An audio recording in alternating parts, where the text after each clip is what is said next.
Lá damhanda na Clóscríbhneoireachta atá ann na neamh, an tochtú lá de bhí anair, agus tá scoláirí Ghaelscoil Mhic Amhlaigh i ceiliúradh an lé.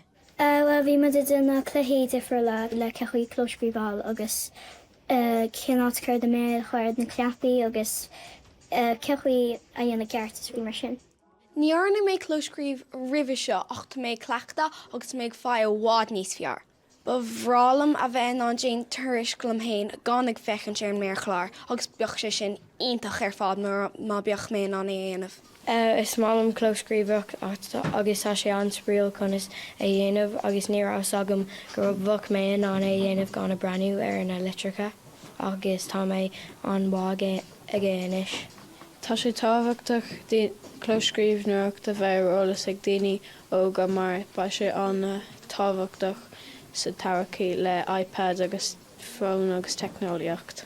Tá mise ar an cloiste technoliaachta agus is bálam a bheith ag ólam faoi rudaí nua technoliaachta. Bhí sam cin bailach a clóscríbhneoireacht ach bhí na cleachta seo go hintach le mé álamach céináte céim a bhécha.